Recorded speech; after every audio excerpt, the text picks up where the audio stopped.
long meetings, so I really do appreciate your time and dedication to the city, to the community. That I really appreciated your cool demeanor and really easygoing, but also very insightful and very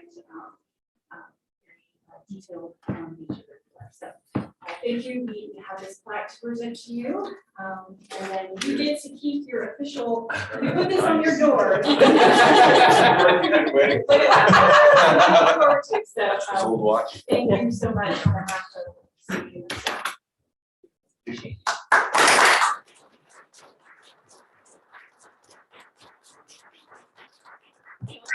Very well said. I just want to add on a personal level my thanks to you, Jay. And as Lisa said, for you, you really deserve all the thanks, although maybe it sounds like you were getting a better end of the deal. But Jay, it's been a real honor to serve with you on this commission for the last couple of years. Your experience and your knowledge, your education, your skills, and your training have allowed you to contribute so much. You really left your mark on all the projects that we've discussed. Your comments have helped improve probably every single one of them. And I don't know how would it keep replacing the expertise that we've also on the commission the last couple of years. And your departure is a big blow. Having said that, we're grateful for the time that we had you, and we know you're on to other things now. And so best of luck to you in those endeavors. Thank you so much for your service. Appreciate it. Appreciate it. Wow. Yeah. I did 3 minutes, right? Wow. 7 years. Wow. Time flies. Especially I contemplate April, this coming April, I will be living in the city of Sugarland or ETJ for 40 years. I came here as a 22-year-old kid and didn't expect to stay here that long, but I fell in love with the place, the people, the city. Just happy to serve 7 years. I thank my wife Tina for her patience. Some notes here. Hopefully, I met a lot of wonderful people, all you folks. Hopefully, I've contributed somewhat to the city, continued growth, the success of the city. I want to thank then City Councilman Joe Zimmerman for encouraging me to apply and his support through these years. Of course, Kathy Heegner and the late Carl Stevens for their guidance, their leadership. And of course, the city staff, especially Lisa. I think Doug's online. He's online. He's For their knowledge, their patience, their leadership. I've enjoyed my time on PNC. I've learned a lot. I'm honored to serve. And I know you've got a lot of great things happening under Matt's leadership, so you'll do well. I thank you. Appreciate it.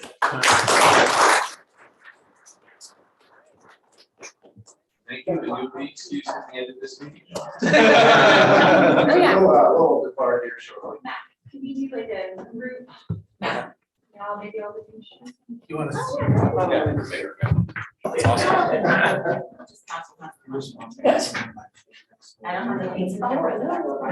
Let's do a city council stuff. Come on. We get the cane or? It's on short. Y'all just squeeze them together. All right, on count of 3. 1, 2, 3. Awesome. Appreciate it. Good luck. Keep it on. I'll try. Stop back anytime.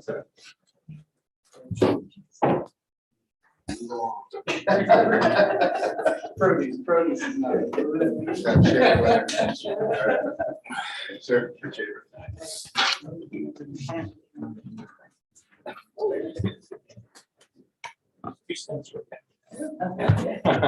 Congratulations. Good meeting. Thanks, Jay. Sure you don't want to stay, Jay? Easy for you to say. Gotta feed me.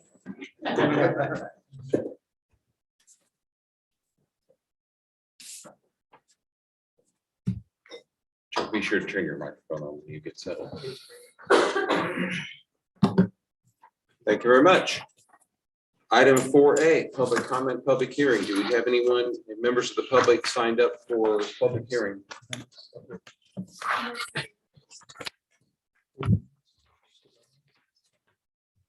Then we'll move on to item 5A, approval of the minutes. Sorry. Consideration of action on the minutes of the October 12, 2021 meeting. The minutes are in your packet. Any comments, or do I hear a motion? Motion to approve. Got a motion by Commissioner Landine. Is there a second? Second. Got a second by Commissioner Parikh. Any further discussion? All right, are we doing voice? Are we doing vote by hand? Let's do a hand vote at this time, please. And that passes unanimously among the members present. Thank you very much, commissioners. We now move on to item 6A, public hearing. At this time, we will receive and hear, well, let's do the presentation first. So we're going to have a presentation from Abigail Martinez, Senior Planner, and Katie Clayton, Assistant Director of Public Works, with respect to a proposed amendment to the City of Sugarland Water Master Plan. And we'll hear the presentation, and then we'll do the public hearing on that issue. Good evening, Commission. Is this on? Or yes. Okay, great. Good evening, Commission. I'm here to present on the proposed amendment to the City of Sheridan Water Master Plan. I'm going to be tag teaming the presentation with Katie Clayton here. And so there's two items on the agenda. There's a Water Master Plan amendment and Wastewater Master Plan update. These two items we're going to be doing a joint presentation since a lot of the work overlaps, but then the action is going to be separate for each item, and there's going to be two public hearings, one for each plan, but there's going to be a joint presentation. So I'm going to cover just some brief background here, what the objectives of the plans were, policy development, and then technical analysis and the results and recommendations. So again, we're going to do the water master plan with the public hearing, the commission's discussion, and possible consideration and action, and then move on to the wastewater. So some brief background on the master plans. There's 8 official master plans, and tonight's discussion is focusing on the wastewater master plan and water master plan. Each of these plans are elements of the comprehensive plan as shown here in the figure. And each plan refines the vision for the specific subject area, in this case, water and wastewater. The plans document policy direction, and the plans include recommendations that are implemented through the capital improvement plan and department work plans. And they're also updated every 5 to 10 years. And then the city also has an annual reporting process, which Ruth will be presenting on after these two items. So both of these plans identify long-range infrastructure needs. The wastewater master plan was last updated in 2012, and the master plan annual reports in FY17 and FY18 identified the need to update the plan to address population growth in the city and ETJ. The water master plan was last updated in 2015, and so the amendment that we're bringing forward is focusing on south of the Brazos River to align with the wastewater master plan update and capitalizing on that work that was being done in that area. The 2015 update is still in place, and so the amendment is going to be a supplement to the existing master plan. So just a project timeline here. In fall of 2018, the annual reporting process again identified the need to update the plan. So then the contract was issued in March of 2019. And then in fall of 2019, we identified that opportunity to kind of do concurrent work for both of the plans in 2019. So then a contract was issued as well in 2019. And then in September of 2020, we introduced some service provision policy issues to City Council in a workshop. And then continued the conversation in January of 2021, where we discussed service provision policy impacts. And then most recently in October of 2021, we reviewed the plan recommendations with City Council. So the purpose of the updates was really to develop policy recommendations on service provision for water and wastewater in the ETJ, as well as expand the planning area to the ETJ to include Greatwood and New Territory. Updating the models for city limits and ETJ, and incorporate the work that had been done with the IWRP and asset management. And then overall, the plans establish the work plan for policy and infrastructure recommendations. So I'm going to be covering the policy development, and then Katie's going to be taking over after that with the technical analysis and the master plan report. And then she'll hand it over back to me for the public hearing part of it. So a little bit of background on the policy. So Sugarland has historically developed through master plan developments in municipal utility districts. And that was because at that time, Sugarland had large tracts of land available. And so the city entered into agreements with developers and established utility connection fees because the developer was the one who was upfronting the cost for infrastructure there. And as well, the city's existing regulations and policies require connection to the public system. And so the developer is responsible for the lines and capacity, which allows the city to influence the development quality and pattern. However, we're in a different place now. The city does not have large tracts of lands available, and where it does, it's south of the Brazos River. And however, the parcels in that area are very fragmented as shown in the diagram there. And over time, we've been receiving increasing requests for utility services in this area. However, the city is unable to expand utility services due to limited capacity. And so that style of development with development agreements and large tracts of land is unlikely due to the fragmentation of the parcels in this area, unless a developer, is able to consolidate a large piece of land. So through the master planning process, we sought to address the following policy questions related to service provision. With the fragmentation of properties and no regional system, how can the city serve properties in the ETJ? How do other cities address this problem? And should the city be the regional service provider in the ETJ? And should the city allow alternate service provisions in the ETJ?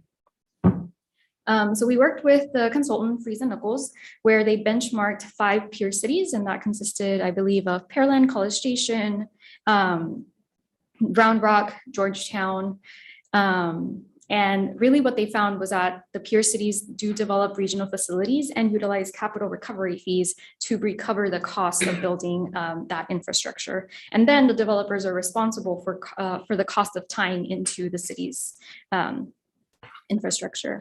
They also utilize development agreements so that they can incentivize annexation when extending the utility services. So we presented all of these questions to City Council in a workshop in September of 2020. And so the council directed staff to evaluate the city's role as a long-term regional service provider and explore the new role through the wastewater and master plan. The wastewater and water master plan process, and to evaluate the capital improvement options for interim expansion of utility system capacity. So overall, the plans provide a future service approach, and these are the recommendations. And the plans advises to revise the policy and regulations in the interim to state that the city will not extend utilities to the ETJ. And this is really so that the city has time to analyze what that ultimate service area will be. And once that service area is determined, the policy should be reassessed.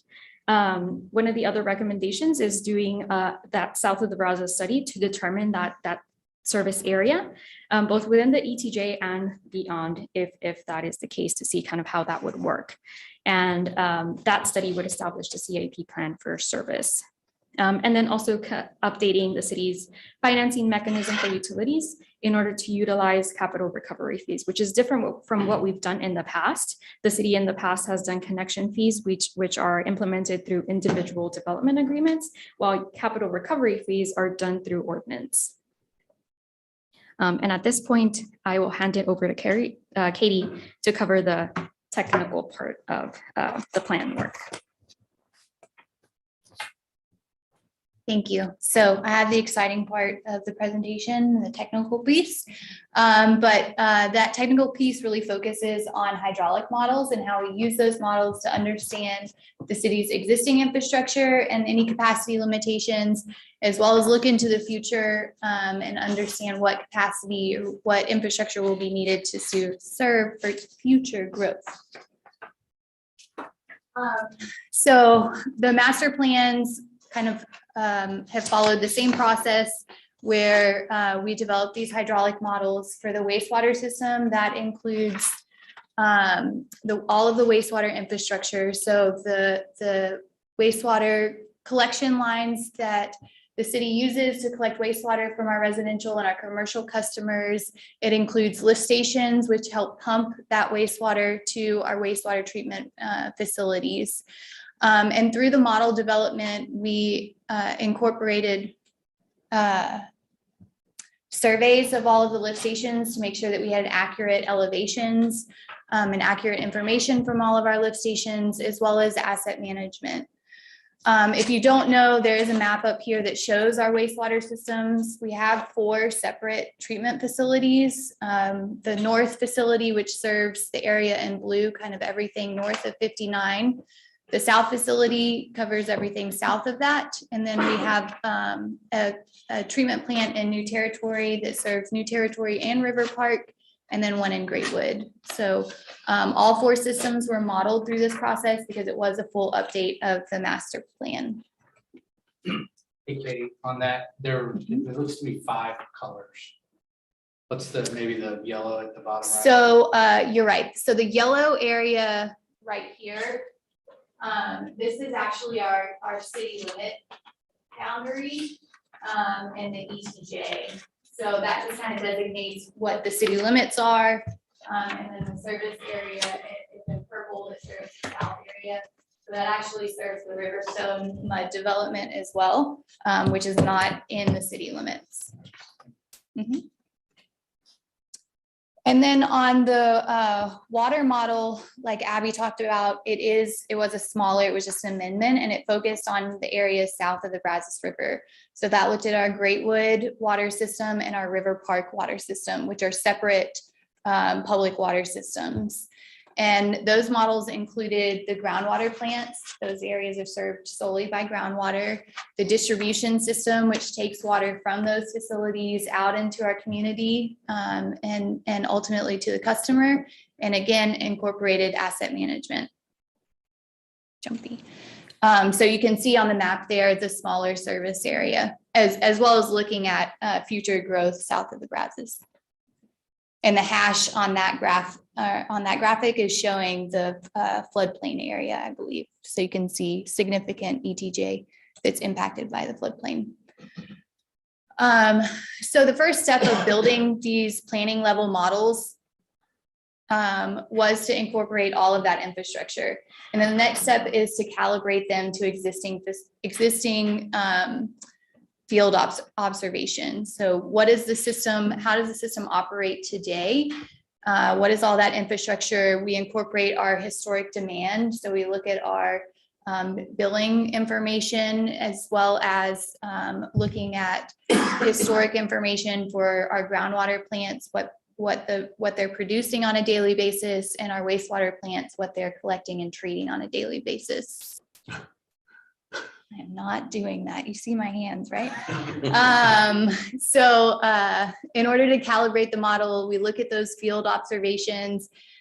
This graphic is showing our water model, and you can see all the distribution pipes in the model. And then below is the calibration effort, where we go out and we put pressure sensors on our system, and we calibrate the model to match what those pressures were being seen in the field. So this allows us to evaluate, again, that existing capacity of our infrastructure, so that then we can look at the future. So for looking at the future, we evaluated development projections for future growth under 3 different kind of timeframes: 2025, 2030, and 2040. 2040 intending to represent the ultimate demand or ultimate build out of our city. And we relied heavily on both the land use plan and the integrated water resource plan for looking at those future growth opportunities. And we're through the models, the hydraulic models, we can overlay that growth spatially and apply the demands to the model. We did this during council too. And so we can apply that growth, and then the model will be able to identify any infrastructure capacity concerns and allow us to evaluate what those new infrastructure needs are, ultimately developing a capital improvement plan for meeting those needs. So that leads us into the recommendations in the master plan report. And again, focusing on both the policy recommendations and the output of the model in the capital improvement plan. So I won't go into detail on these because Abby just talked about them, but again, the policy recommendations were to revise the policy and regulations for extending utilities into the ETJ, to complete a study of the south of the Brazos area and understand what the service area will be. And then also to go through a capital recovery fee determination analysis. On the wastewater side, I've broken out the recommendations into 3 major categories. The first one being to continue to develop and refine our hydraulic model. So the model that we built through this process is a planning level model that's consistent with what we do through the master plans. But there are opportunities to continue to refine and improve that model to allow us to use it for operational needs. So step 1 of that is to conduct a flow monitoring and wastewater modeling study where we would put flow monitors out in our wastewater system and be able to calibrate the model to much smaller areas. And then that would allow us to use that model to complete a flow optimization and conveyance study, looking for opportunities for efficiencies in our system and potential to hopefully reduce maybe the number of lift stations that we have to operate, or maybe move flow from one area to another and reduce potential capital needs in the future. All of that could be determined once we have a more refined model. The next category is recognizing that our wastewater treatment plants need continued investment. One of the things that was different in this wastewater master plan from our previous adopted plan, the previous plan told the city or recommended that the north wastewater plant would be decommissioned and all of that flow would be sent to the west plant, to the new territory plant. But the IWRP was looking at our future water supplies and recognized the importance of and the value of having a reclaimed water source in the central part of the city.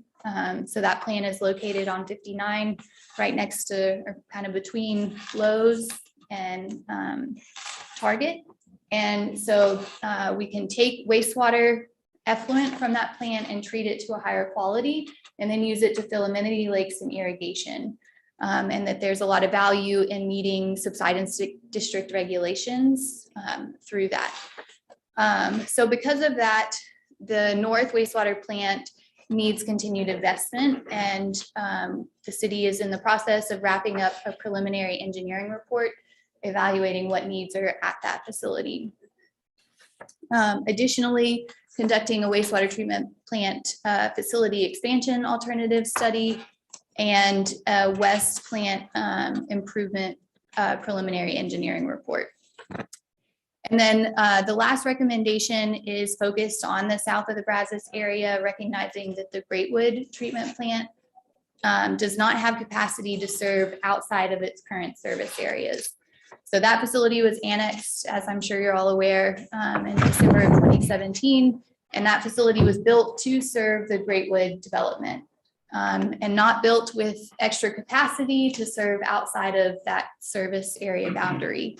And so 2 of the recommendation projects to understand, 1, what rehabilitation needs are at that Greatwood facility, potentially both to make sure that that plant continues to operate well, as well as maybe there's an opportunity to hydraulically increase the capacity and so that we might be able to serve some additional customers adjacent to the facility. But then secondly, to evaluate what regional wastewater facility would be needed to serve the south of the Brazos area. So that larger area that Abby talked about with all of the tracks is going to need its own wastewater treatment facility to serve it. So where that facility would be located and the collection system needed to serve that area. Katie, can you use capital recovery fees for expansions of existing plants? As long as it doesn't benefit existing customer? How does that work? You can, as long as it benefits growth. Growth, If okay. it's serving new customers, that's the intent, is my. I was reading the analysis and it talks about not only do we need to provide additional services for these areas, but what's there now is inadequate on a lot of levels for those areas. In the ETJ areas there going to be rules or regulations, for lack of a better word, that any future development in those areas are done at a level that if the city were to take those on in a number of years, the capacity would be there. And then do those areas today that were underbuilt or not adequately designed and constructed, are those areas, is there a way that those areas pay for those those upgrades differently than the rest of the city does, or how does that work? So to address your first question, anything that would be built in the future for these regional service needs south of the Brazos would be built likely to be phased, because we know that development won't all come at once, but they would be phased and they would be thought through so that they could be phased for ultimate service, so that we wouldn't have any issues. And certainly there are a lot of regulations around how you build a treatment facility and the volume per connection that you have to assume. So all of those new facilities would be built with a larger thought in mind of who they would all serve, and making sure that we don't go into those situations again. And then secondly, the existing facilities that need investment, those facilities continue to be, the city has ongoing rehab capital improvement projects where every year we're looking at groundwater facilities and we're addressing what needs are every facility needs continued investment. And so we continue to look at those plans and they get put in line for investment. And then my last question, TCEQ, instead of said in the study, the Greatwood area was working under an exception. Is that something that just gets renewed until this is resolved, or how does that? On the water, Yeah. I believe you're referring, it has an exception for alternative storage. So that's an exception that allows it to utilize hydropneumatic tanks instead of an elevated storage tank, and New Territory operates under one as well. That they're just, we're able to show that we have additional storage capacity to meet all of the TCEQ needs without doing the elevated storage. And we would continue to operate under that. You know, we meet all of TCEQ's requirements. They're very stringent in what they require for those alternative exceptions. And so we meet all of that. Thank you. And that leads into some of the water recommendations. So again, two areas of focus here, recognizing that Greatwood and River Park do not have capacity for additional growth outside of their current service boundaries. So any new growth needs new infrastructure to serve it. And similar to the wastewater, where we'll be looking at a new wastewater treatment plant to serve those areas, we also need to look at a new water plant and understand where that facility would be sited and the distribution needs to serve growth in those areas. And then continued development and refinement of the hydraulic model. So in the water master plan, we built the hydraulic model for the Greatwood system and the River Park system. Greatwood did not previously have a model that the city owned and operated because of that we annexed it. But it now has this model in River Park, and so this recommendation would continue to build that model in the main system and look at any capacity CIP recommendations from that. And I forgot to mention that there are some dates there, so you can see what is programmed in our capital improvement plan. So with that, I'm going to turn it back over to Abby to walk through the public hearing.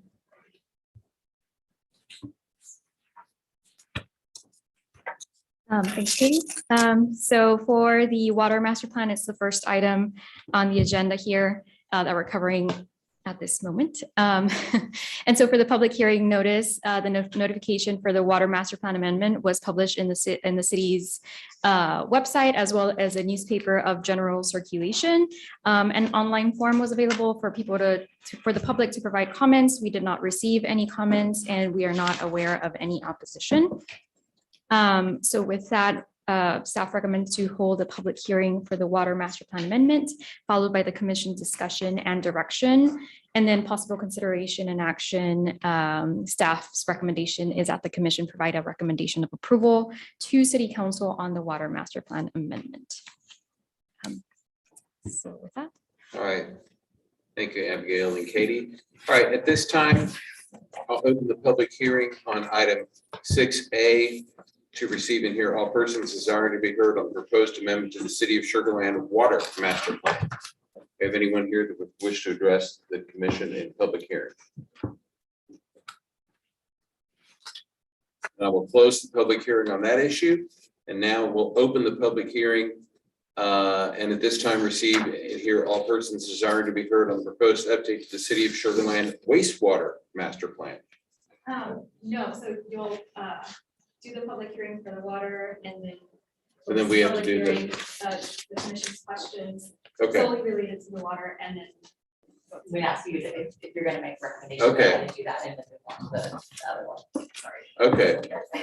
So what you would like us to do, so we had no one comment for a public hearing on the water master plan. So at this time, you want us to do discussion on that and do a recommendation before we move on? Yes. All right, so you've heard the presentations. We've had a couple questions already. Any commissioners, anything else from you? We'll dispense our regular order and just Sure. take whoever's got comments. Go ahead, Amy. So as far as the ETJ development in south of the Brazos River, we're stuck right now. Nothing else can be done along, what is that, 723?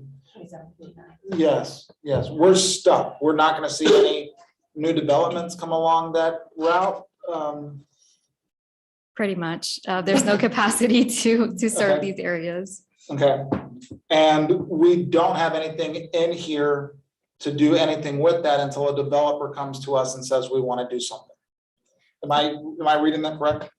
Correct. However, the city does want to do a study in the area to be the regional service provider, which means that the city would upfront the costs to provide infrastructure in that area so development can happen. However, we need to determine what that boundary would be and then how much that would cost in order to implement that, in order to provide the service in the area. Okay, Yeah, we On have a- recommendations in place. Yeah. Step one is to understand the service area. Step two is to find the siting of where those facilities would be located and continue down the path of.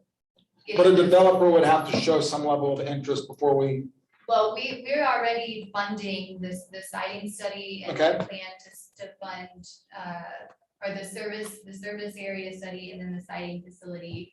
Then we may pause to make sure that we've got development, before we start to Okay. invest major dollars in building the infrastructure, we would probably make sure that there was development interest, but we're starting down the path of Okay. what the plan will be to where the facilities would be located, what they would be sized. okay.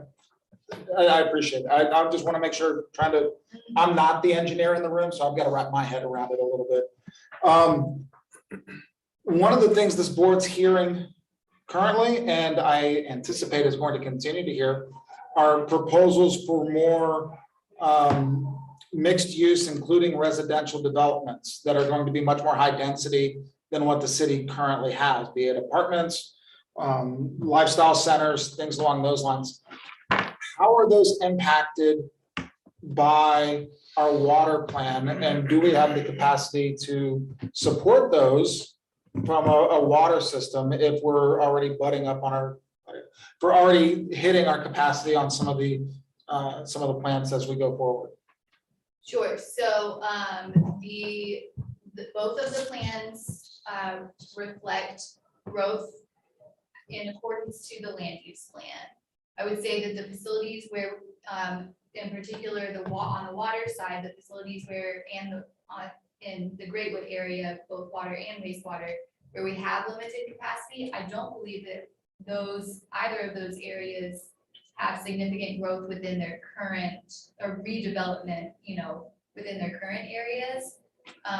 So we've incorporated and will incorporate south of the Brazos future growth down there and what the land use plan said. But the remainder of it, City Main, through the bulk of the city, those regional activity centers would have been incorporated into the demands. No, that's, thank you. Last one. I seem to recall sitting through, I think I drew the council meeting one time where we had to talk about the new water plans that the state adopted a couple of years ago. And that was a long marathon council session that I drew the short straw for.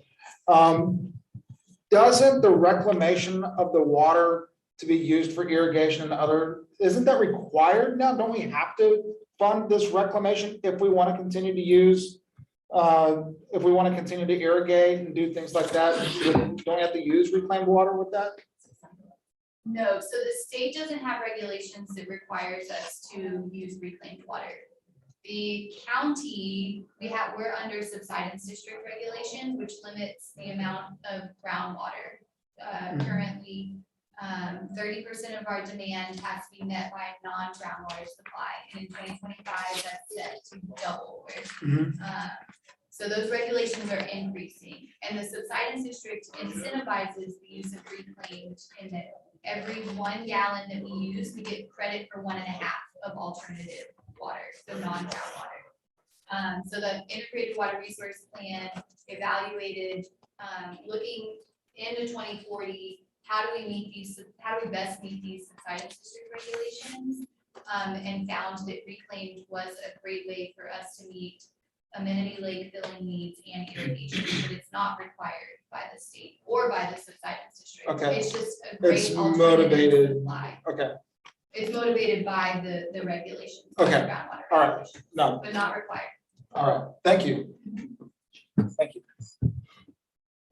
Any other questions? Go ahead. Question. So back to the comment with regards to how they projected growth and with the multifamily living. So it seemed from the consultants when they did it on like single family dwellings, about the number of growth of that across the city. So how do they really encompass that in their So study? you're probably referencing everything, all new growth gets boiled down to what we call an equivalent single family connection. Okay. That doesn't mean that it's truly a single family connection. That represents the water demand and the wastewater flow from one single family residence. So a commercial property of so many thousand square feet has a factor that boils that water and wastewater demand down into an equivalent single family connection. It's just a common unit of measure that we use for projecting demand.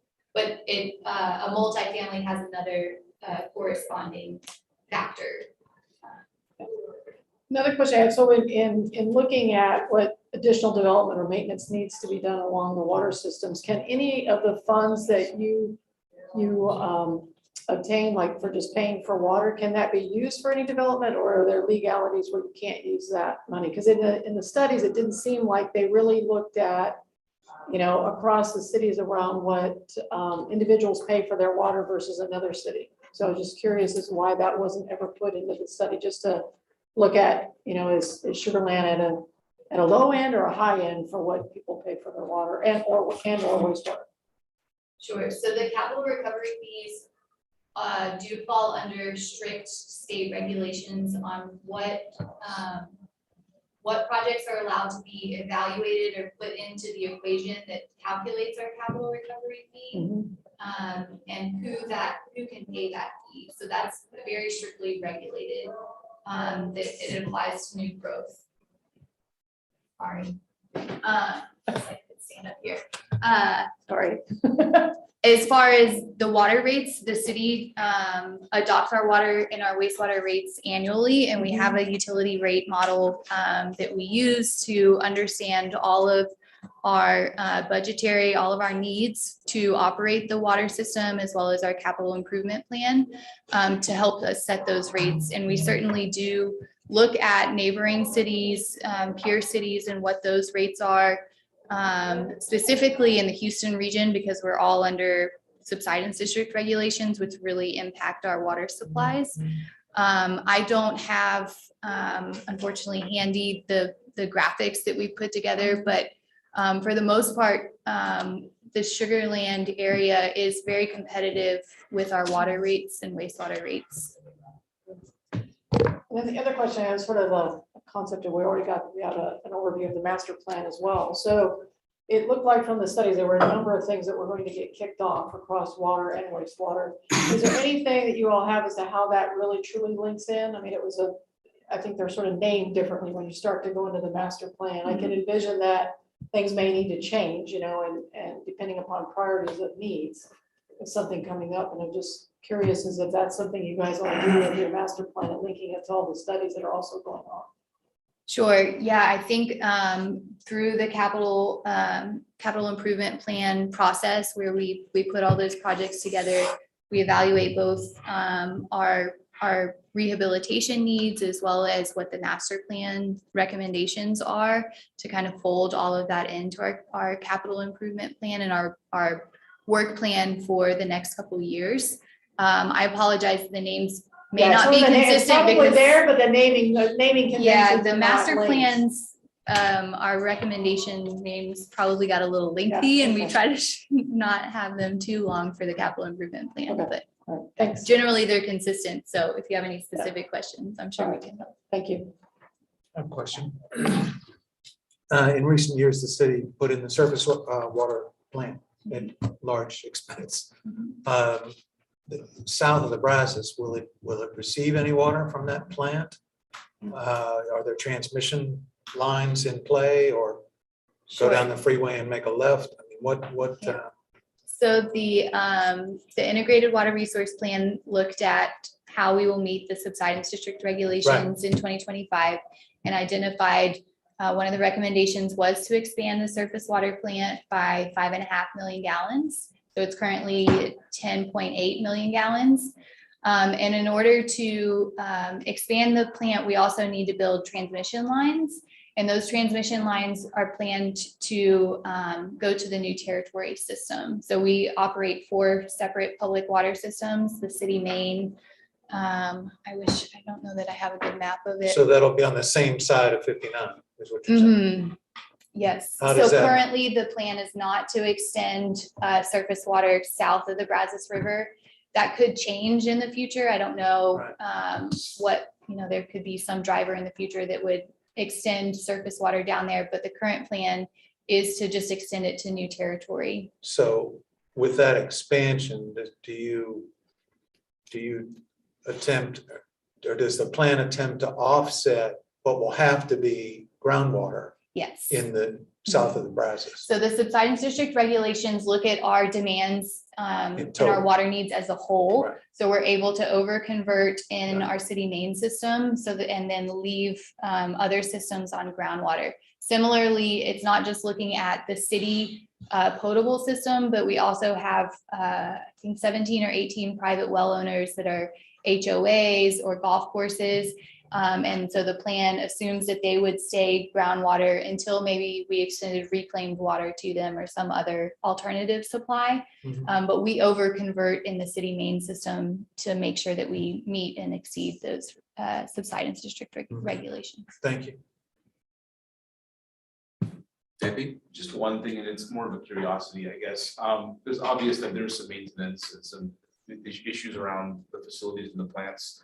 How do we reconcile the fact that we've had some pretty intense natural disasters in the past years with freezes and hurricanes? How does that play into the projections? I know it's obviously hard to know what's going to happen, but how do we look at that and look at what's happening and what's happened from the facilities perspective and maintenance to make sure that we're prepared for anything like that in the future? Just curious about that. Sure. So like I talked about earlier, we work through a capital improvement plan every year.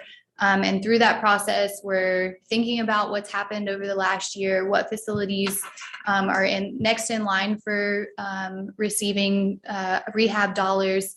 But I know, for example, this year in our capital improvement plan, we had some money set aside, or requested some money in the 5-year plan to do generator rehab and generator evaluation of all of our water plants to make sure that the generators are sized appropriately, that they're working correctly. Do we need to invest in them? Do we need to change things around to make sure that they're easy to operate in winter freeze events or in a hurricane, a flooding event? So that's just one example, but that's certainly something that we keep in mind in ensuring that we're resilient through all of the natural disasters.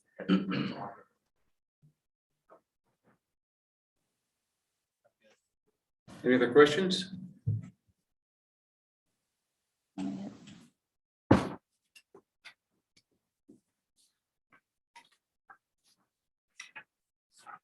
So there's no additional questions from the commission? Nope. Didn't look like it. Um, All right, so you want to do consideration and action on that now? Yes. Okay, all right, so we've heard the presentation. We have had the public hearing on the proposed amendment to the City of Sugarland Water Master Plan. Do I hear a motion recommending approval to the proposed amendment to the City of Sugarland Water Master Plan to the City Council? So moved. Got a motion by Commissioner Simeon. Is there a second? I'll second. Got a second by Commissioner Landine. Any further discussion? All right, we'll hand vote at this time. And that passes unanimously among the members present. Now, let me see if I get it right this time. Okay, so any other presentation on the regarding the amendment to the proposed update to the City of Sugarland Wastewater Master Plan? Yes, I have like a couple All right. of slides. Go ahead. Yep. So now moving on to the proposed update to the City of Sheridan Wastewater Master Plan. So similar to the water, we did the public hearing notice for the wastewater master plan. The notice was published in the newspaper as well as the city's website. The online forum was available for comments. We did not receive any, and we are not aware of any opposition. So with that, the commission will hold a public hearing for the wastewater master plan update, followed by closing the public hearing and then discussion and direction. And then the commission will have possible consideration and action after that, where staff recommends the commission to provide a recommendation of approval to City Council on the wastewater master plan update. All right. Thank you very much. So at this time, I'll open the public hearing, and we will receive and hear all persons desiring to be heard on the proposed update to the City of Sugarland Wastewater Master Plan. Do we have anyone that wishes to make a comment in public hearing? Okay, then I will close the public hearing on that issue and ask commissioners if there's any additional discussion on the proposed update to the wastewater master plan. Question. You mentioned, the abandonment where possible of lift stations. What does that look like? Is it likely that there are some that are in play? Do you know that at this point in time, or is that just? That's just one of the Hopeful. goals. Yeah, I don't know that at this time we can say for sure whether or not we're going to be able to. Mhm. I will say that we have 134, which is probably significant for the size of city that we have, and probably very. It's due to the way that we developed in the Always is. master plan developments, but we're hoping that through the study we'll get a better understanding of any opportunities to abandon lift stations. So what's the average age of these? Well, Do you that's- have any that- idea? I 40, don't know, the average age of our lift stations. just ballpark. Are we looking at 50 or? Oh. So sorry. Yeah, So, we have Go front. yeah.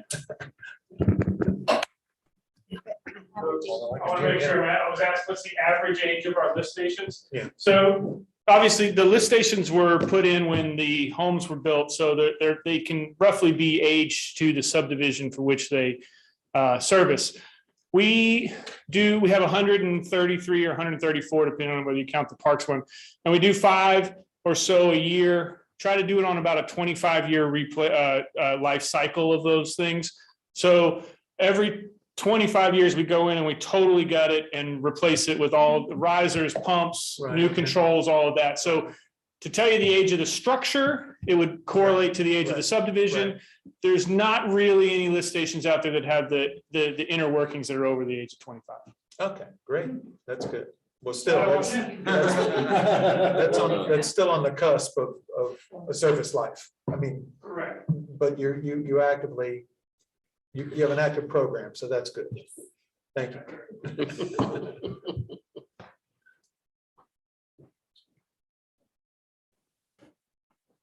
Any other questions or discussion? On the planning criteria for the wastewater flow rates, it says something about the standard 315 gallons per day flow rate required in the city's design standards. Is that,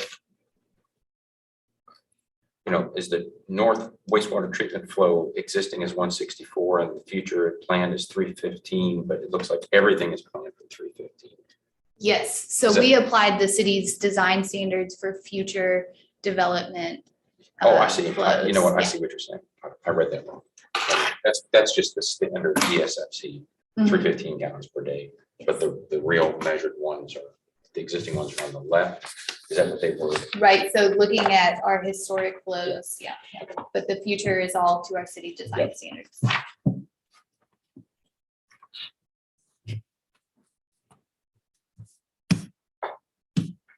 Any other questions or discussion?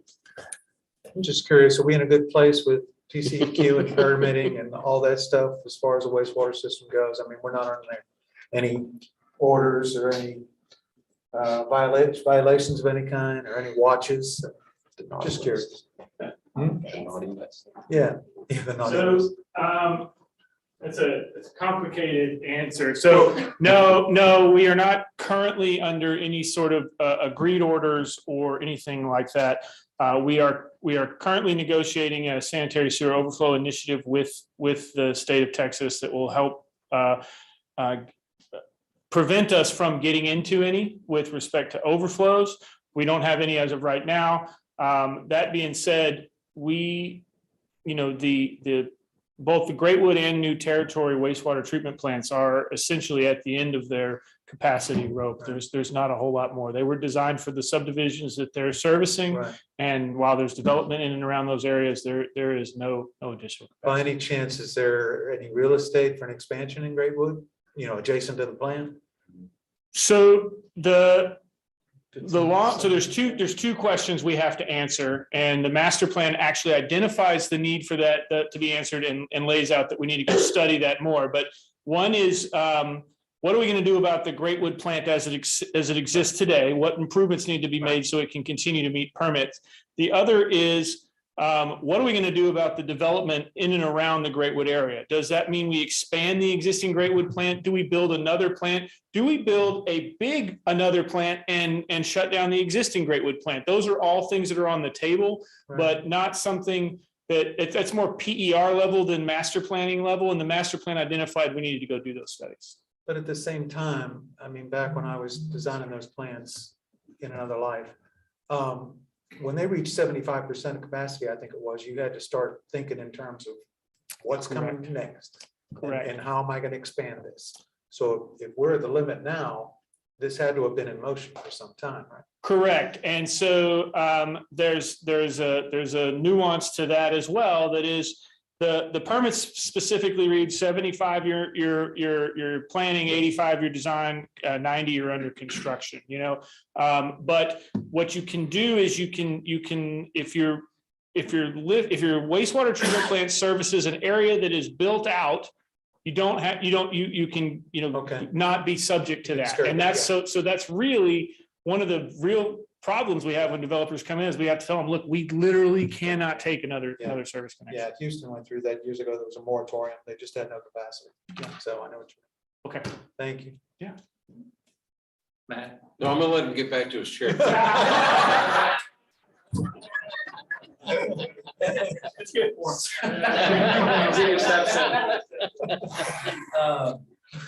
So obviously, everything, I mean, Katie, what you lay out, obviously you have complete command of the subject matter. What part of what you just said makes me wonder, is there anything like on fire here, or like it is? I mean, we're pushing this through, and I'm glad we are in full faith in what the staff has done, but is there anything that underlies this that we should just generally be aware of as laymen to this subject in terms of Urgency. urgency? Yeah, the last thing we want to be is on the news. Barring any catastrophic mechanical failure, no. The last couple of months, the plants have been in full compliance, and we're meeting permit as of now. Barring another freeze or hurricane or something like that, we're Okay, we'll keep trusting. Just a real quick question. So with the wastewater though, if we had like another catastrophe like Harvey and we're at the limits for handling wastewater, if that's what we're really talking about here, and they're at 75% capacity, are we saying that then they would be overloaded?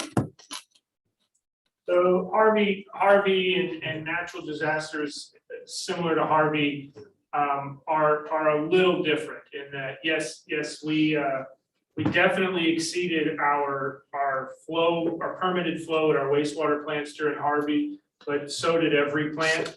Most plants are built along drainage ditches or rivers, and most plants, particularly in Houston, were completely underwater.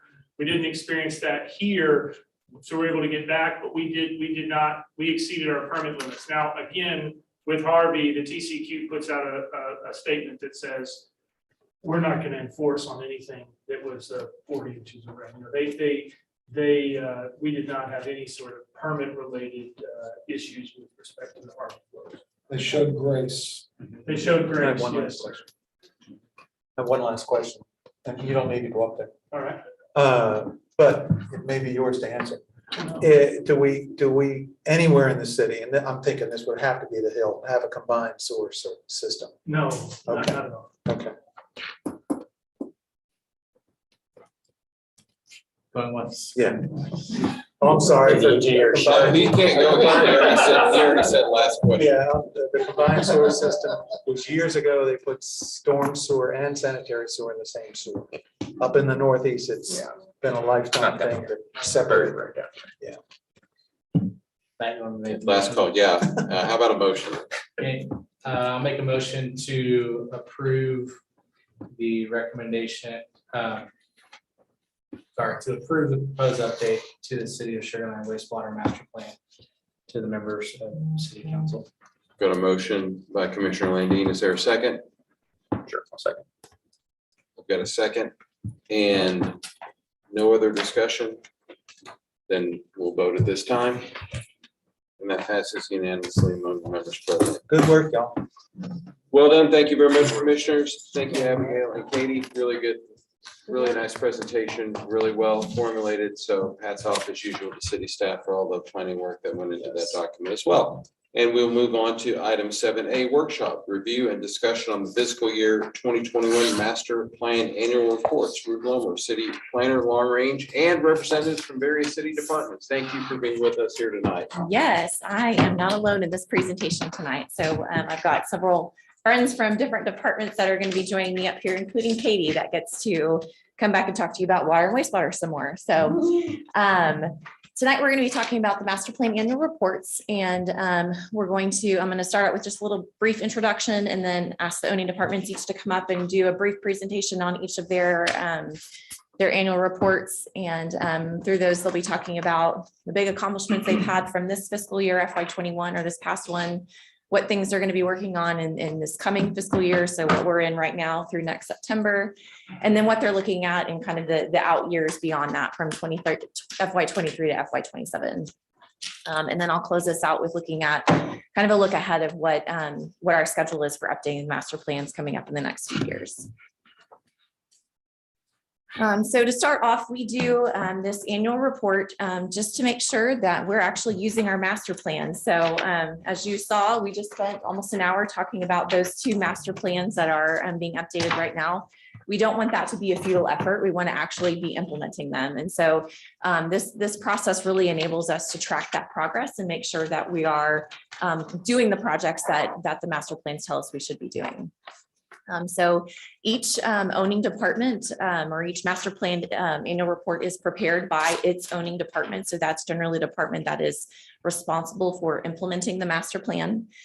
Each of the annual reports assesses the kind of implementation progress, and then it also evaluates the need for the plans update. So we ask the owning departments to make a recommendation on when their plan should be updated next. And that's based on how far along the projects are, but then also is the policy direction in the plan still applicable today, or are there things that have changed that would cause us to need to make an update? So we did complete full reports for all of our master plans, which you can see in this diagram here. And then we also did one for the comprehensive mobility plan, which is sort of like a master plan, but not an official master plan. What you have in your packet is the summary report, which is kind of the highlights. We do have much longer documents that go into even more detail. If you're interested in some nighttime reading, we're happy to provide that to you. Just let us know. We have provided you with a % complete in the document, as well as here in the presentation. And this includes both capital projects as well as like policy and program projects that are ongoing as a result of the master plans. So here is the order of events for tonight. We're going to start off with Keisha Seals and facilities, and then I will be wrapping up with the land use plan at the end before I jump into the schedule. So with that, I will ask Keisha to come forward and tell us about her. Before our transition. Sure. Can you just give us what should we be listening for? What direction as a part of the workshop should we be kind of tuning into? Why are we here? That's a great question. So really, this is just our opportunity to kind of share with you what's going on with the master plans. We're not necessarily looking for specific direction from the commission. It's more of just providing you information, and then gives you the opportunity just to see what all is happening across the city as it relates to these master plans that are the tools to implement the comprehensive plan.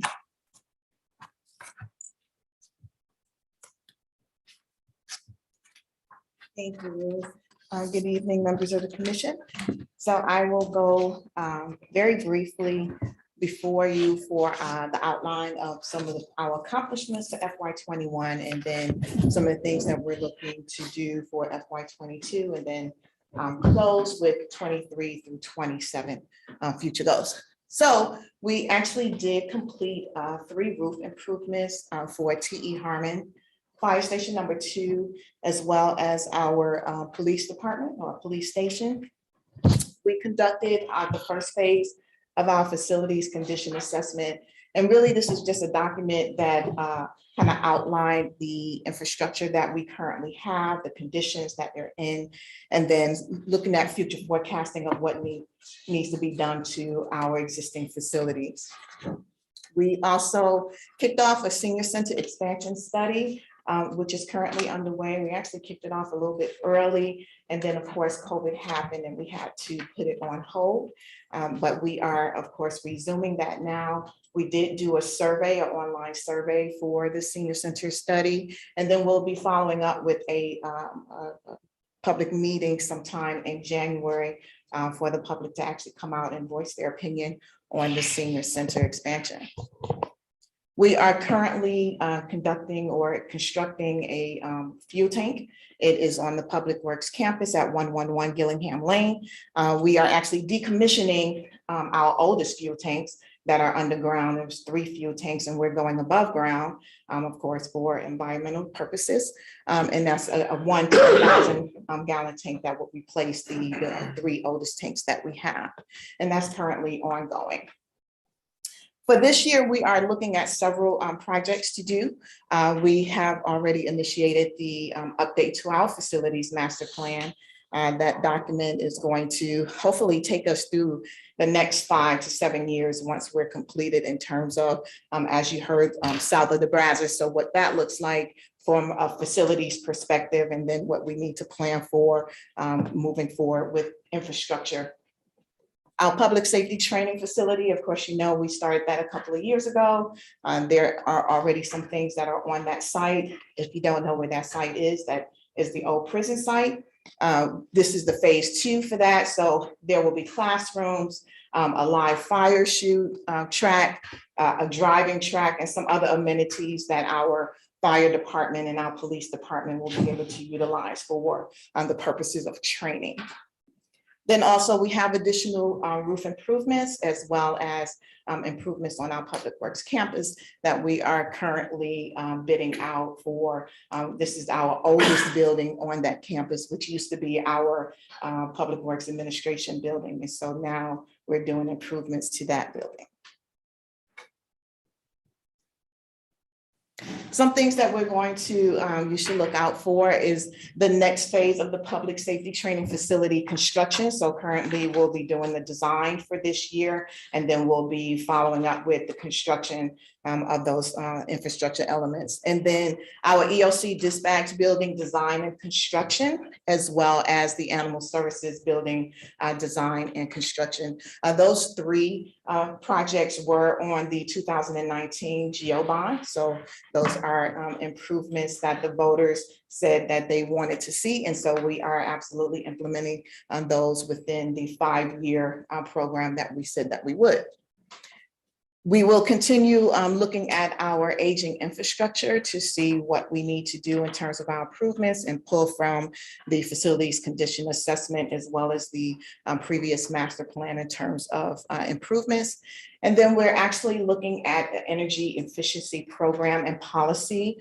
We are working with both CenterPoint as well as JEXA to come up with plans that we can use to phase out some of our aging infrastructure in terms of lighting, electrical, mechanical, HVAC systems.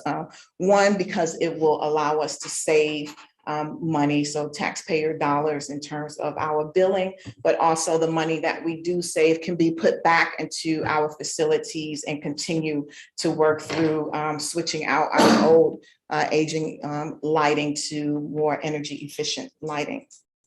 And then finally, the final phase of our fuel tank system. Again, this will be on our Public Works campus. This is adding the last fuel tank. The first one that we're doing right now is actually gas. The second one will be diesel. And so that will complete being able to help fuel our vehicles on campus sites. And I believe that is it for me. It is. I'm gonna turn it over to Kate. You must do questions, I yeah. was gonna say, yeah. Yes, Sam, we can make you walk back and forth. Absolutely. That's not as fun. A question for you. Through COVID, a lot of facilities that I've worked with have seen the opportunity to reduce their footprint, especially amongst office staff.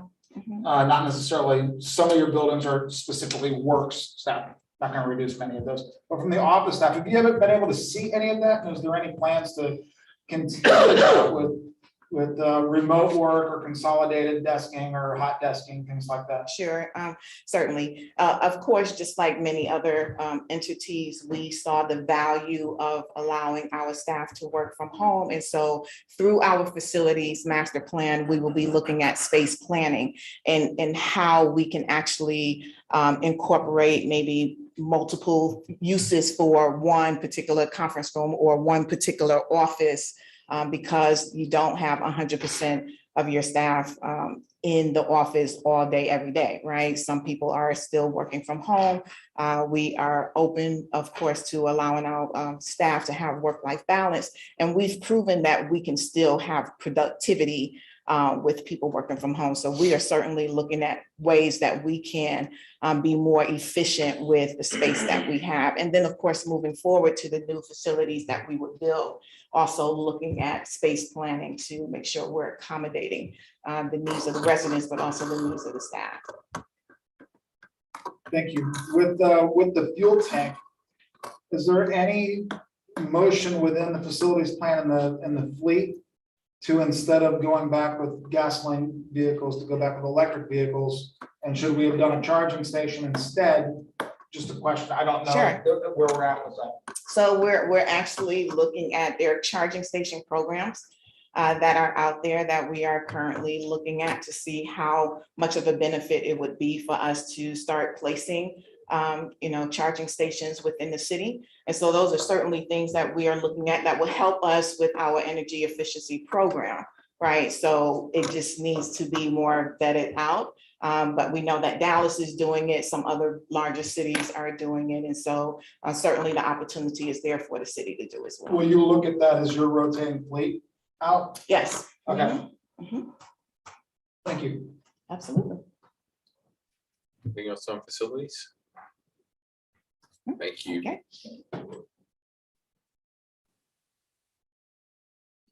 All right, so on the water master plan, major accomplishments is that we are in the final stages of approving and adopting our master plan amendment that we just talked about. In FY21, we also completed the preliminary engineering report for our surface water plant expansion, as well as the transmission line extension into new territory. For FY22, continuing on the integrated water resource plan recommendations, there's some policy work on our groundwater credits that we're working through. We will be looking at the south of the Brazos service study that we talked about earlier, and then the main system water modeling and capacity CIP recommendations, and then looking into the outlook, continuing the asset management program, the regional siting and distribution system, and then surface water transmission expansion and transmission line engineering and construction.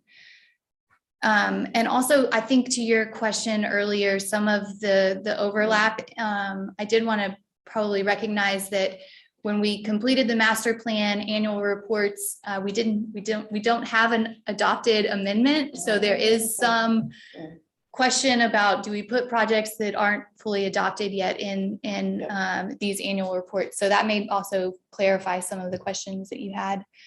On the wastewater master plan side, again, in FY21, all the focus was on our master plan update.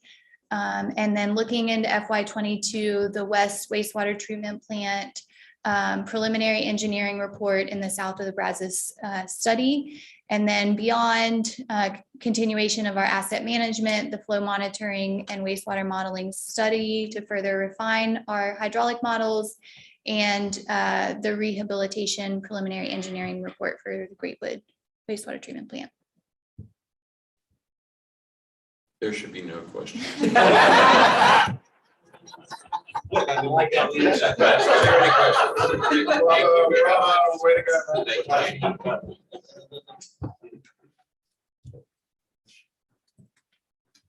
Hi, good evening. My name is Fenglin Du. I'm the Parks Development Manager for City of Sugarland.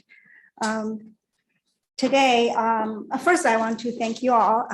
Back in 2018, thank you for your support and approval of our Parks, Recreation and Open Space Master Plan. And since then, we have completed about 20% of the action items recommended by the Parks Master Plan. During the last fiscal year, 2021, we have worked with the engineering department and completed the construction of the Reservoir Park extension road that includes the road and also the trail. That project allows all the residents to be able to get to the Reservoir Park much more easily, and also having the trail connecting both parks, we are able to provide a total of 11.4 miles of continuous trails among Reservoir Park, Memorial Park, and the Crown Festival Park. We also have finished the Reservoir Park Phase 3 conceptual design in-house, and we are working with the consultant at White Oak Studio on the schematic design.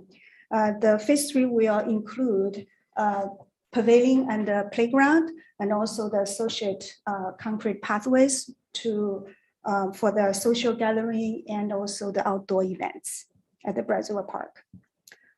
Also, we have been working with the Colony Park Conservancy the Conservancy and also the consultant, the TBG, on the Colony Park Phase 2 improvements. That project includes 1.2 miles of trails and additional parking at the Colony Park.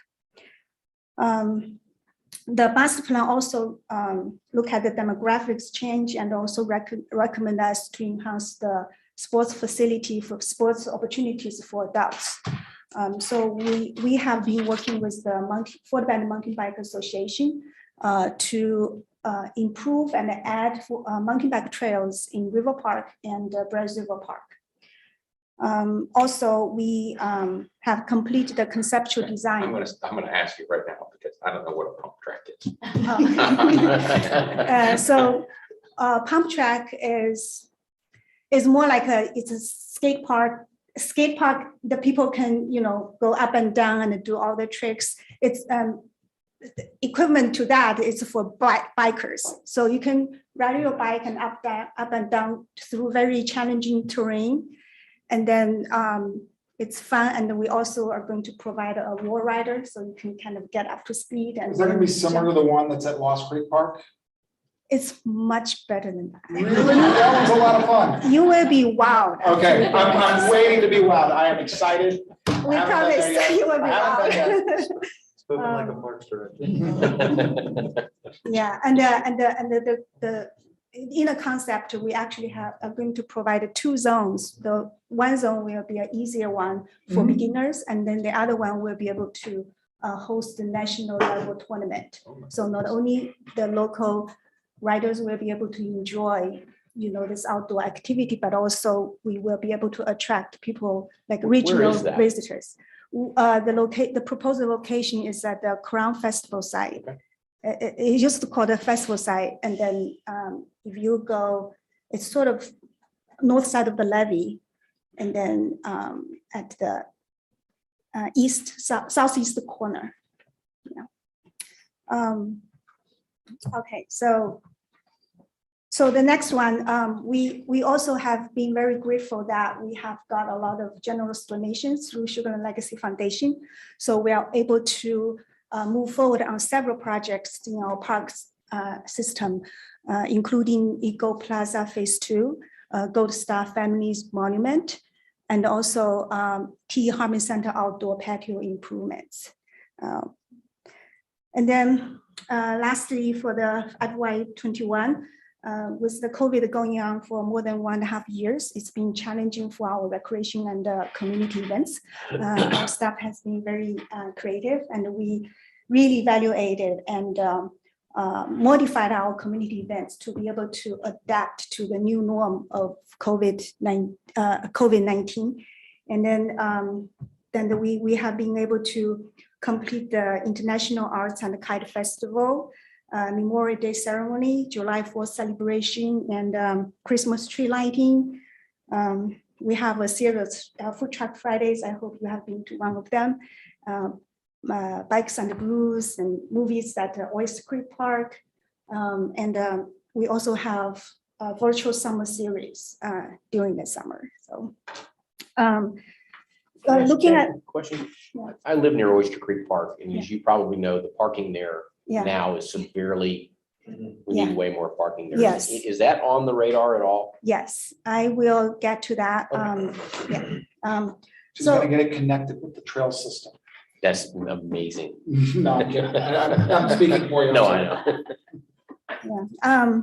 Yeah, definitely it's on our radar. For FY22, the major projects we're going to work on, we are going to finish the Phase 3, the Brazos River Park Phase 3 construction, which is I mentioned, so that we can let the residents enjoy the new pavilion and the playground. We're also planning to finish the Colony Park Phase 2 construction. The funding is raised by Colony Park Conservancy, and that also includes $200,000 of grant, a recreational grant from Texas Parks and Wildlife Department. Certainly, pending on the approval of the University of Houston, we're going to try to finish the construction of the pump track. The reason we need that approval is that piece of land actually belongs to the University of Houston. We just need the process to get their approval. As Keisha mentioned earlier, we are also continue working on the T Harmon Center study. We try to get the community understand the community needs and also conclude the new center location, size, and the programming. Lastly, we are also assisting the city manager's office on the old Imperial Farm Prison Cemetery preservation project. And that's still a separate project from Fort Bend ISD, right? Yes. They're still doing their own thing Yeah. and we're doing our own Well, the reason city manager's office is leading that is because they have all the conversations thing. Okay. with different entities, including Fort Bend ISD. And then our project mainly is the preservation. So we are going to hire a consultant to look at the existing cemetery because some of the tombstones are deteriorating, and we are going to look at ways to restore the cemetery and then ways to better preserve the elements over there. And maybe provide some pathways so that people can actually go there and visit that site. I want to apologize that when I mentioned FY22, I forgot to flip the slide. So, but hopefully my expectation is clear enough. Now look forward, we are looking at FY23 and 227. We will continue working with the Collin Park Conservancy on the phase 3. Phase 3 will be nature exploration area for the families and the kids in the nature so that they can learn about woodlands and wetlands. Is that still going to be handicap accessible? Is that? Yes. Okay. Yeah. All the new development needs to be ADA compliant, and we really work hard on that. Senior Center, we are also going to work with facilities and a consultant to complete the Senior Center preliminary engineering report and get ready for the next bond election. And we are also continue enhancing our community events and working with the nonprofit organizations to improve the sustainability in our parks and open space. We also want to refine the Reservoir Corridor master plan so that we can be prepared for any future growth, especially this is a 9-mile green corridor that can provide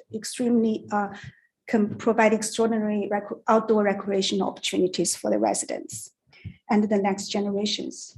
And then lastly, we will work on the Parks Project Bond election. And then that's the recommendation from the Parks Master Plan.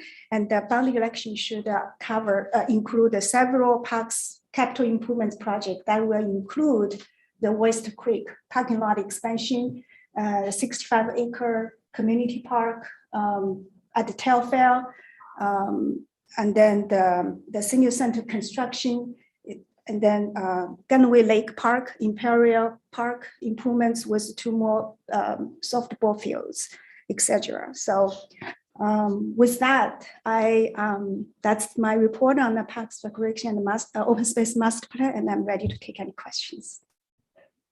The local newspaper said you're still working on a new name for Ditch H Trail.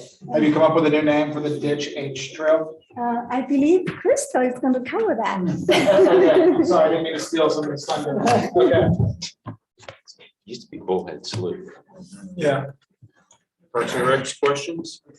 Has there been any consideration, I'm gonna go back to my neighborhood, of connecting the Oyster Creek Trail with what would be the south side of Oyster Creek, instead of having to go into the park to do it? I think that will be covered in the mobility master plan. Okay. You mean the area under the Center Point? Yeah, because there's several neighborhoods on the south side, if you will, of Oyster Creek. Yeah. That you can only connect via Dulles or up at the park. Okay. We do not have that like in our master plan. But I think that's a mobility question, and I think that will benefit our parks. Because mobility took trails, right? Mobility took trails down. Good job. Thank you. Thank you. All right, who's next?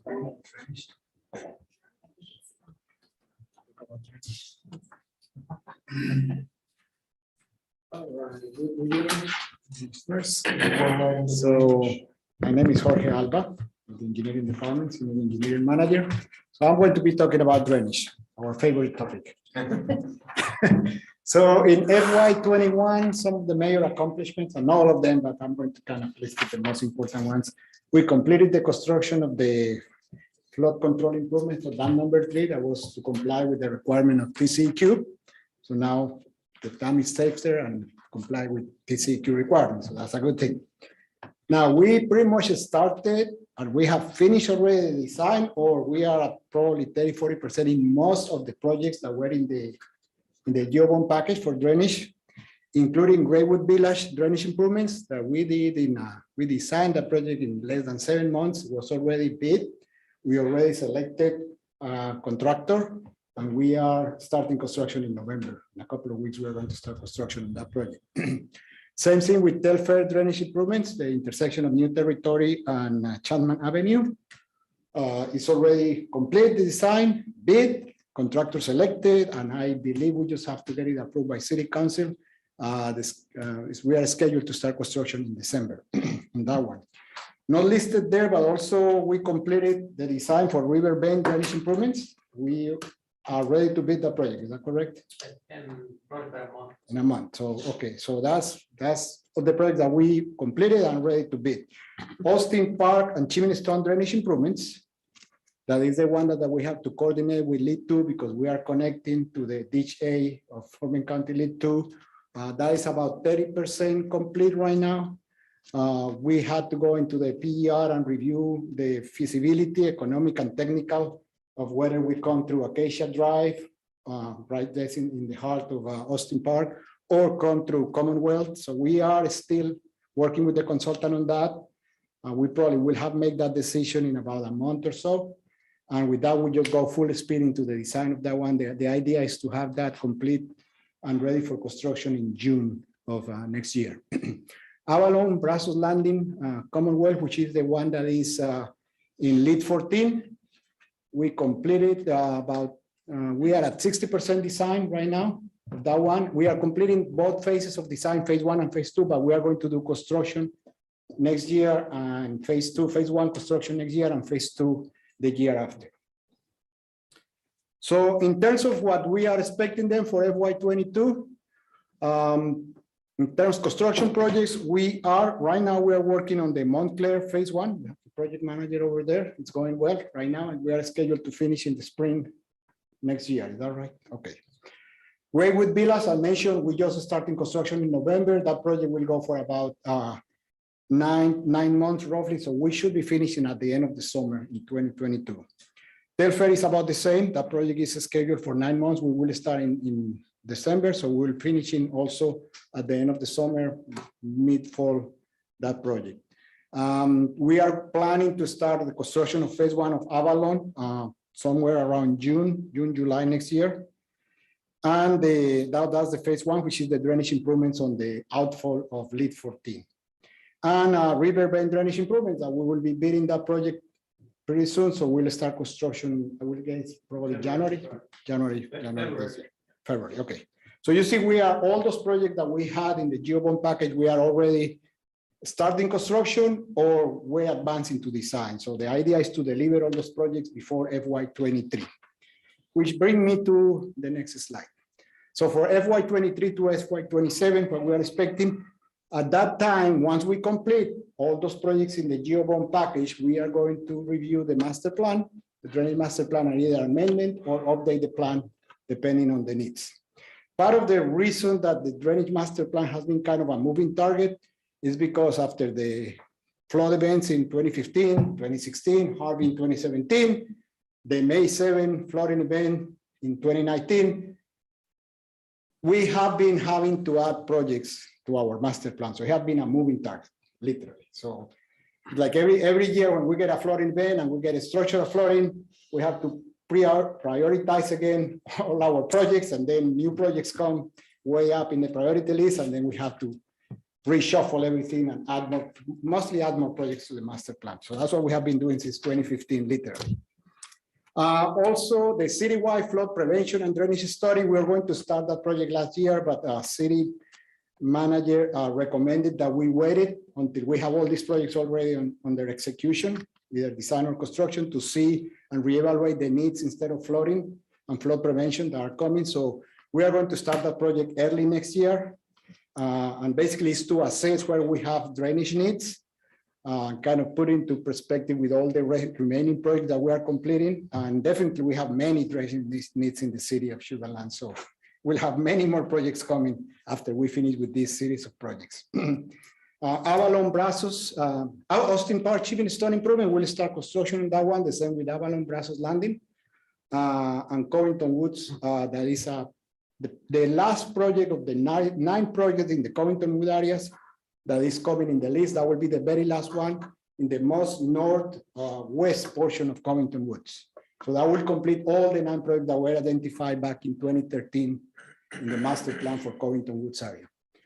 So, and we continue trying to find funding working with Fort Bend County, working with other cities in the lower Brazos River for the erosion problems on the river.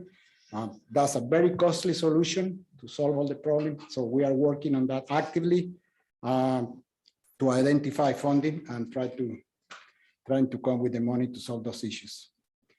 That's all I have in terms of drainage. I don't know if you have any question. Yes, sir. I'm gonna execute some privilege here and talk about my neighborhood.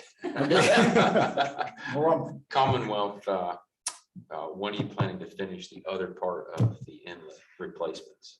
On Commonwealth. In Commonwealth subdivision, totally. We got this. Well, right now we are addressing, because the biggest issue and what came first in the prioritization list for the master plan was basically the intersection of Elkins and Commonwealth. Absolutely. All the way down to University. Yeah. Really, until we don't solve that problem, because that's the major outfall that comes into the detention pond for lead 14, that outfall into the river. Oh, this isn't just Commonwealth Boulevard. The entire subdivision, you're doing a inlet replacement from those old BB inlets to the curb inlets, which is great because we have this crazy trees that clog the inlets every storm that I have to go out with a metal rake, and because that's the only way I flood. Thanks to Dan Baum did a good job. And inlet replacement is a separate program that we have with Public Works. And the idea is exactly that, to go and replace all the inlet from BB to at least type C1, minimum type C1, but we prefer to, as per design standard, has to be C2 or H2, like the double side, which are more efficient, doesn't get clogged with leaves and trash and everything else. So in the new projects, actually, as part of the projects, we are replacing inlets in all those subdivisions. Where we don't have in projects, Public Works has a program right now.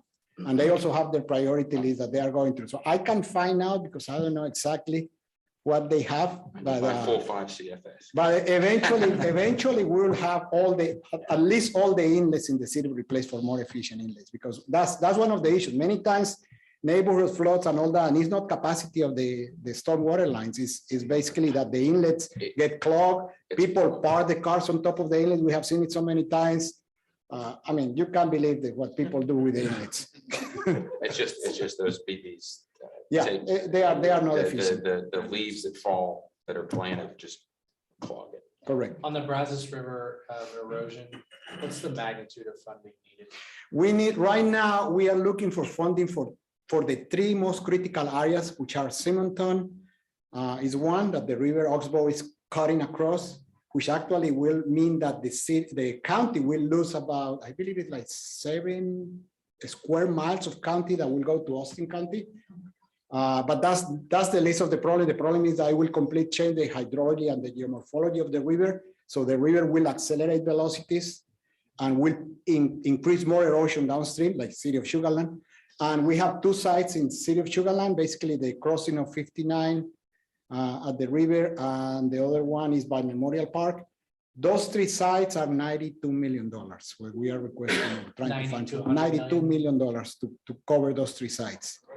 We have identified 30 critical sites in Fort Bend County that we need to address. I don't know, I didn't follow that. So $90 million to cover 3 sites, which are critical sites, Simonton and 2 sites inside the City of Sugar. And the 2 in Sugarland are 60. of the 100? Yeah, just to give you an order of magnitude, the improvements that they are doing at Lead 7, and they got funding from FEMA, from the hazard mitigation grant, and they got some money from Texas Water Development Board, is like $55 million.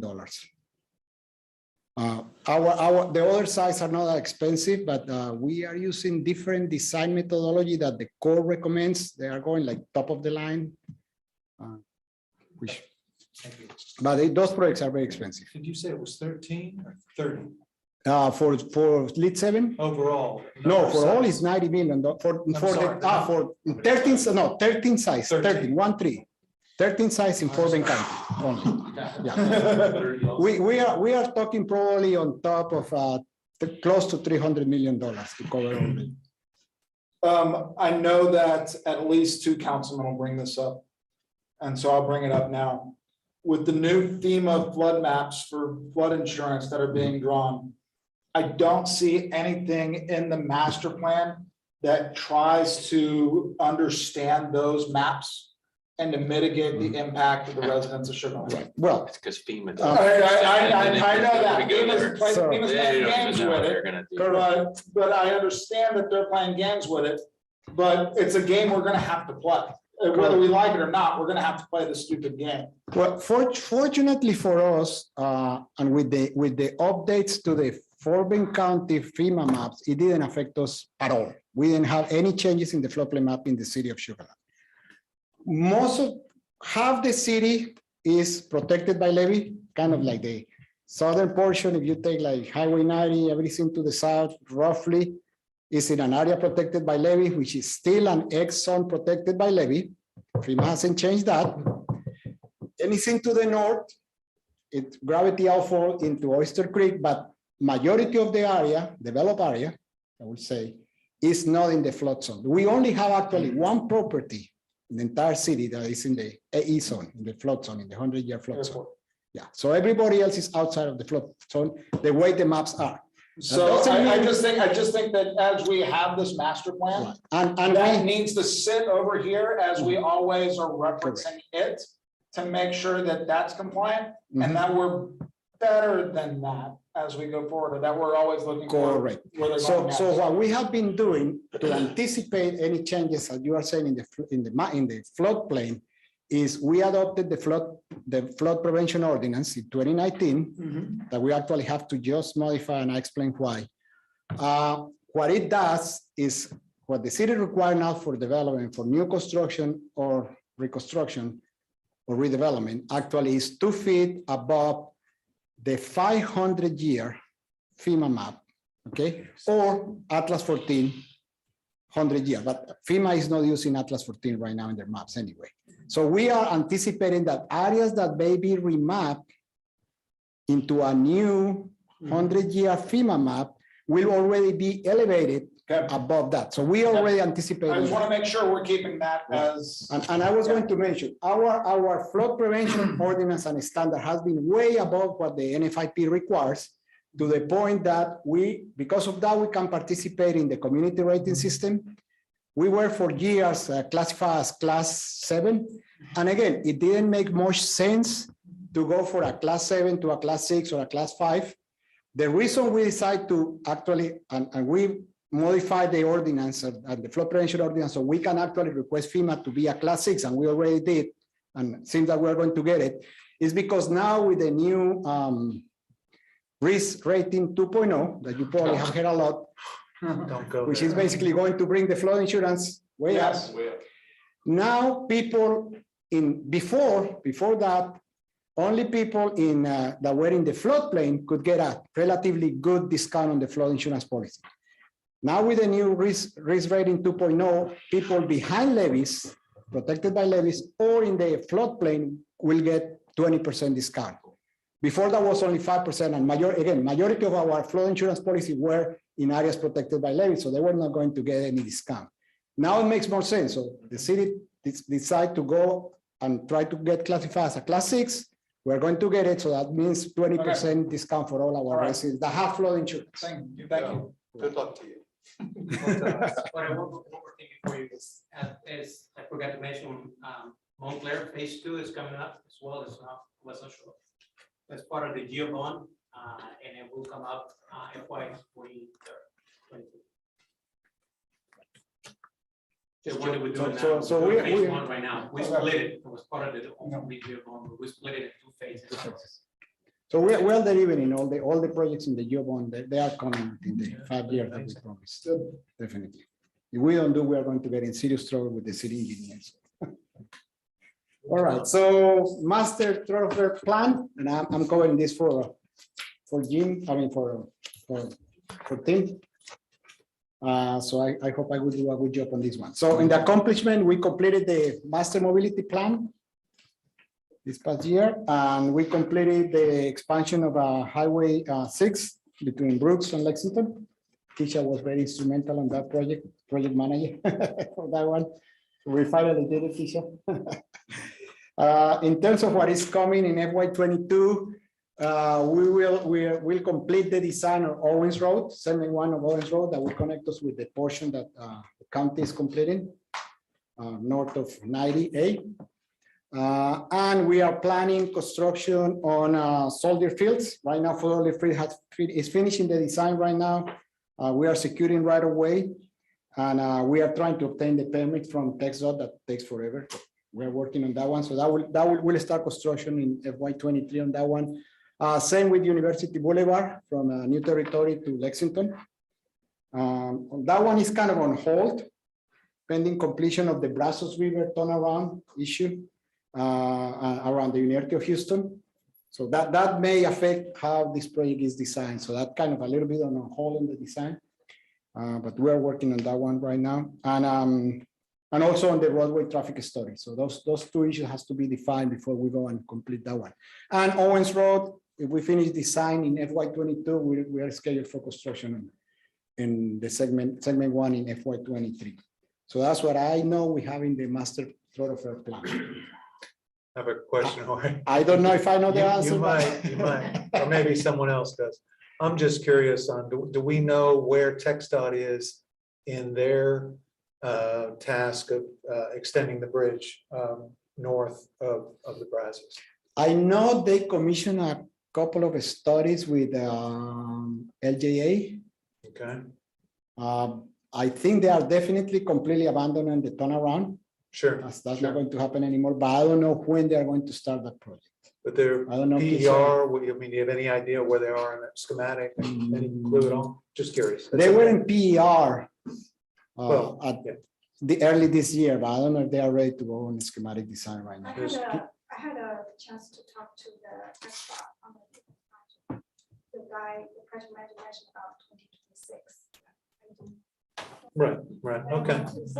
Just curious. I think TxDOT is kind of on the same boat as we are with the Brazos River erosion. They are trying to find money either from the state or federal government to fund part of the totality of that, those repairs.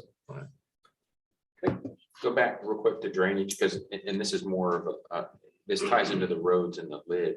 What lid? Which one? Lid 14? Lid 14 on Avalon Brazos Landing. And Fort Bend lid 2. Okay. They're raising the levees or have raised the levees. Yeah, well, but they're not raising the road. No, well, I mean, so no, is the city going to raise the road? No, the thing is, yeah, exactly. They are just elevating or raising the levees. It's not going to change anything. Now, lead 2 is an internal levy. So lead 2 really, I mean, the levy is not there. Right, yeah. Is there, they get it certified. Just that one side, and that doesn't matter. But now they are raising the levies mostly because they are doing the widening of ditch H that we need to be able to connect the Chimney Stone Austin Park channel to lead to ditch A. So they are doing the widening. They already finished phase 1 of that project. They are working on phase 2. And what they are doing, instead of holding that there somewhere else, they are putting on top of the levees. So they are putting on top of the levees compacted and making the levee higher. Yeah. But they don't need it. They don't really. They don't really but you need didn't it. raise the road, so it doesn't matter because it comes back. So, okay. No, it's not. Now they are going to have to take a lot of trees in that area, I tell you right now, but they are actually doing a tree replacement. No, they are doing tree replacement. They're working with the parks and with the make Sugarland beautiful. Is that the one to replace a bunch of those trees? I think it's on top of, I believe it's more than 100 trees that they are going to replace. Nope. Any other question? All right, Thank you. thank you very much. Good job.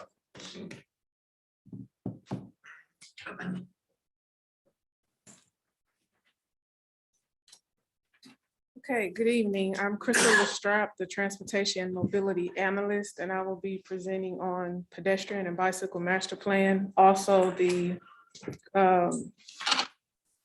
comprehensive mobility plan, but that's after this one.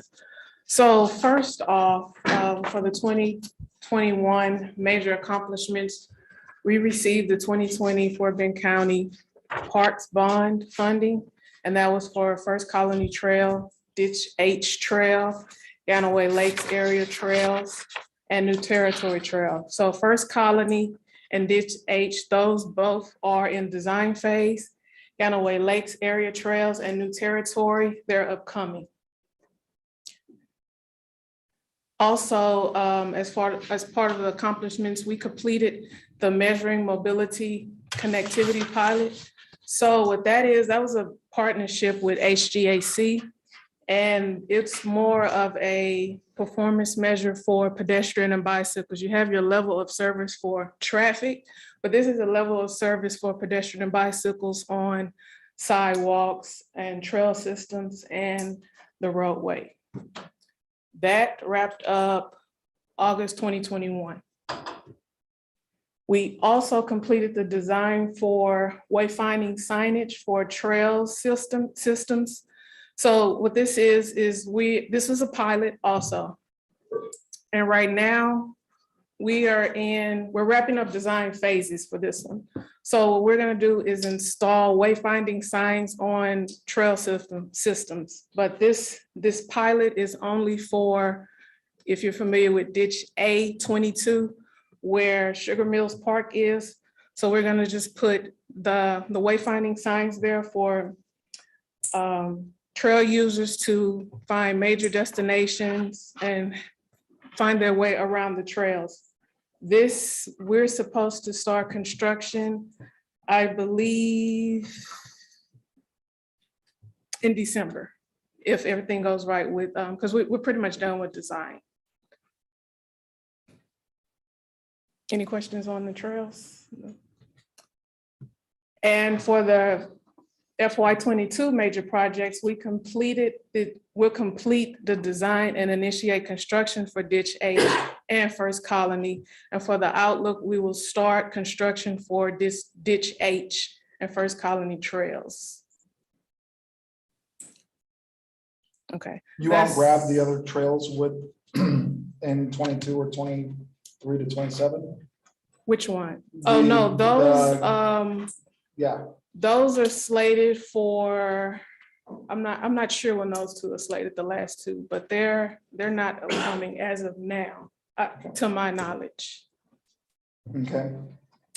And then the question that everyone that gets the Sugarland paper wants to know, how do we rename the Ditch H Trail? So we have this was new to me that I found out actually this year. We have a city council task force for naming trails for this system.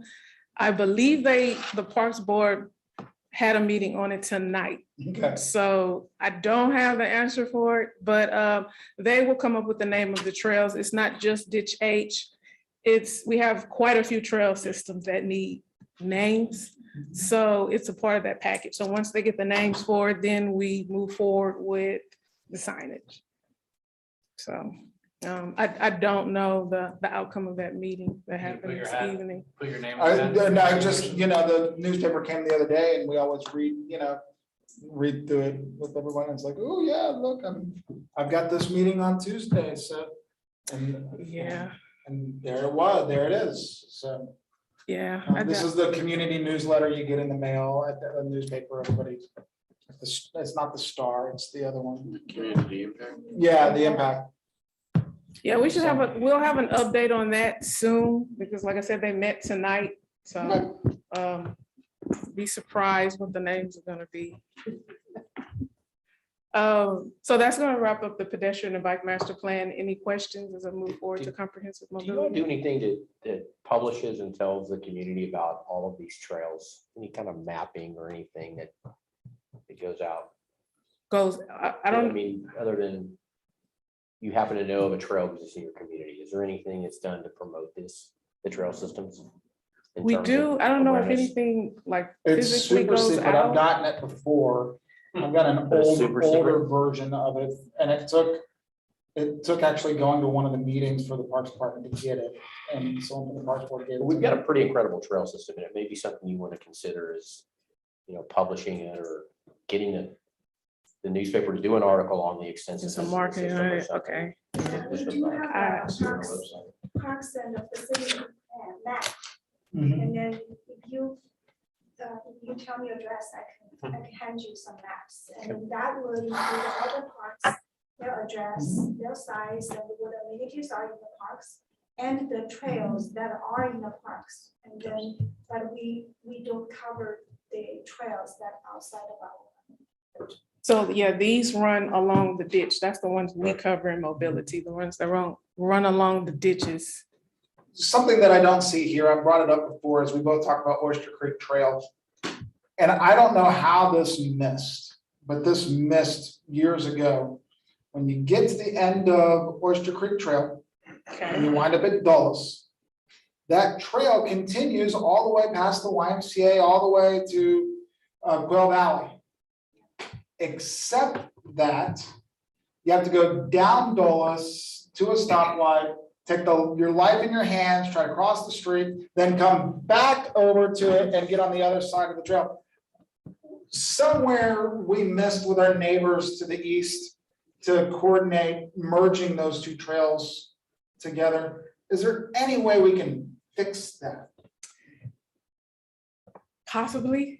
I don't have an answer for you right now, but the way we pick on the trail systems and which ones are high priority, and it's a feasibility thing.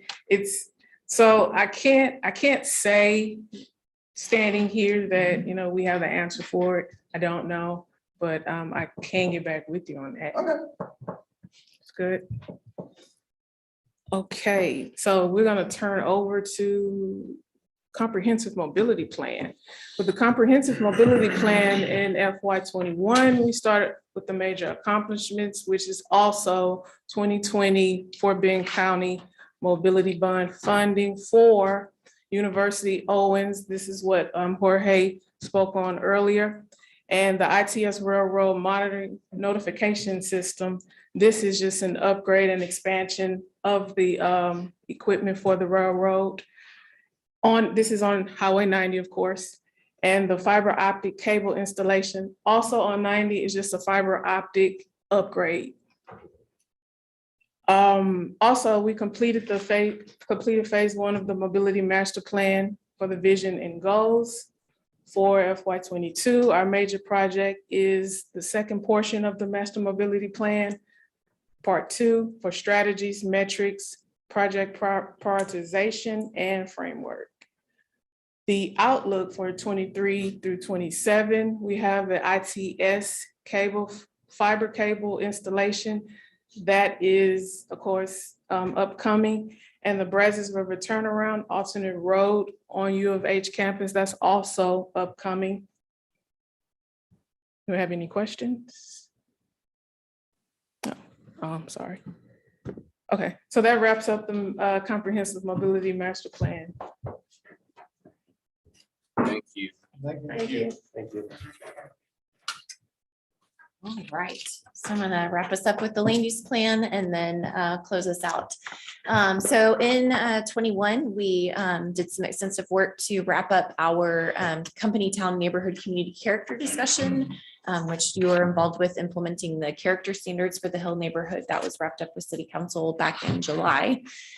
We've also been working with a consultant on the regional and neighborhood activity centers implementation, where we're evaluating the best ways to implement those from a zoning standpoint. So we'll be holding a joint workshop with City Council next Tuesday. I hope it's on your calendars. We definitely want you there so you can hear the recommendations that our consultant is going to be putting forth.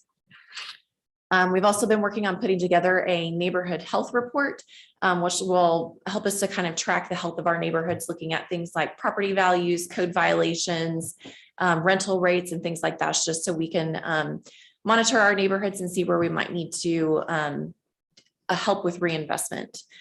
And then finally, we did some corrective rezonings for some residential districts where we rezoned patio homes that were previously standard R1 zoning district to the patio home subdivision to reflect the built environment. And again, you all were involved with that.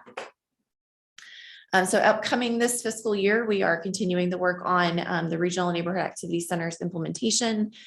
We are going to hopefully be initiating phase 2 of the project to actually implement the recommendations that are coming out of phase 1. And then continuing to do some work on the neighborhood health report and just sort of further enhancing the work we've already done there. And then based on the work that's been done with the water and wastewater master plans that you heard about tonight, we're going to be doing some policy work with our non-mud annexation policy and the utility extension policy updates. And then a much more broader look, I'm sure there will be more on our list, but the big one coming up in the 23 to 27 outlook is we are going to be updating our comprehensive plan. And so this is not just the one chapter, the land use plan, which we focused on a few years ago, but looking at the whole plan. And it's been about 10 years since we did that last. So we want to take a big look at that again. And then the continued work on the activity centers implementation that I mentioned. Ruth, a reminder on the difference between comprehensive and master. Yes, so the comprehensive plan is like the big vision that is comprehensive, that looks at kind of the ultimate build out of the city. And then the master plans are each kind of subject area that identifies water, wastewater facilities. So everything you've heard tonight is kind of looking at those specific areas and what needs to happen for the next 5 to 10 years or so Recasting. in that area. Well, it's kind of taking the comprehensive plan vision and making it a longer Yeah, but small, comprehensive is doing big. another. Yes, and it's 30 years out, 40 years out. It's kind of a longer vision. So what do we want to be as a city as we're entering this phase where there's no room for growth, where there's redevelopment and all that. So okay. Keep forgetting it's up here. So kind of the last thing to cover here with you is the plan update schedule. So we have a policy that states that we'll update our master plans every 5 to 10 years. So based on the number of master plans that means we should be updating, we should be getting a new update essentially every year. And so we've got a lot going on right now, as you've already kind of heard about. We have the wastewater master plan, which we're wrapping up, the water master plan, which we're wrapping up, and then the mobility master plan, which is combining the comprehensive mobility plan, the thoroughfare plan, and the pedestrian and bicycle master plan all into one, is also underway, which Crystal mentioned. So you also heard about facilities that is getting initiated in FY22 that Keisha talked about. And then I mentioned the comprehensive plan. And then a little bit later, we'll be initiating the drainage master plan and pros. We're still getting some good work done on that. So FY25 or later on that one. So that just kind of gives you an idea of what's coming in the future. And that is the end of our presentation. Take any other questions. One of the things I still don't see is, and I don't know where it falls, but it's connectivity of the city. Sugarland's one of the largest suburban areas in Texas that doesn't have fiber internet for its residents. Whether that's partnered with Verizon or AT&T or Google, we're not doing anything towards this to allow the residents a different alternative. And I've asked this question before and I've been told, no, it's not true. But for whatever reason, we don't have it. And I keep hearing from other people that there's side deals for why we don't have it. And I can't tell anybody to keep it. I've heard it again. I heard it over Halloween. Because someone was complaining about their internet speeds at their house. They're trying to put something up on. And they're like, oh, I wish I could have fiber internet like I could in Austin or in Plano or wherever. And Sugarland doesn't have it. And there's still nothing in here about that with our plan. I don't even know where it fits. I'm not even sure Mobility, maybe, I don't know. It's an interesting question. I could actually see that fitting into the comprehensive plan, because if there's something in that broader plan that talks about being innovative and being, forward-looking and working with private partners, because that's Yeah, not. we even had the telecom provider, what was that last year, that wanted to put the tower up at Lone Star Cafe. Talking about how bad Sugarland was on a connectivity map for cellular service, and that there's a dire need for it. I have companies coming to me all the time saying, can we put an antenna on your building? And I now I notice all of them, all of a sudden, I'm looking around for where I can put a tower up. But we don't have that. And then the other thing I was going to say is the 5G connectivity in the city. And some of that actually requires us as a city being proactive, like I said, with Verizon, AT&T, Google, some of those others, to create smart city technologies. Because I don't know, me putting in a request with AT&T for a fiber connection doesn't get me anywhere. It just gets you, well, you can't have it. Yeah, I know. I think that's a really interesting point. And I would argue we haven't to this point had the direction maybe to do that at that broad of a level where we've talked specifically about, smart stuff related to mobility, but not necessarily at that broader level. And so there may be an opportunity there when we're talking about the comprehensive plan to bring some of that kind of into the conversation. Sure. Talk to your council member. No, I absolutely will. I see one of them tomorrow. So. All right. Any other questions? All right. Thank you all so much for your time and patience tonight. Question. Yes, sir. Do we have someone who's, I know it's very recent development, but do we have anyone who's studying the recently passed infrastructure bill to figure out if there's any opportunities for us as a city to capitalize on anything that may be funded in there? The connectivity made me think of it. I know the rural broadband is in there. That probably doesn't apply to us, but I just wonder if there's a plan to kind of study that and figure out if there's available funding for some of the things we might need. And I don't know if Crystal has any more information, but I have heard from other people that yes, there's definitely a plan for us to seek out that funding. And I don't know if there's any more detail at this point, but Rick's in the basement reading the bill. Yeah.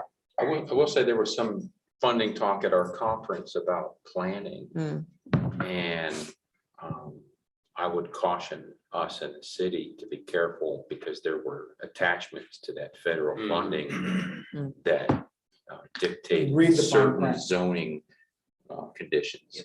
And so, it was not for planning. Yes. And so, if you accepted these federal monies, then you need to put this type of development in. So very cautionary accepting that money without knowing circumstances. No free lunch. No, good point. And all the more reason to read and study and be willing to view the.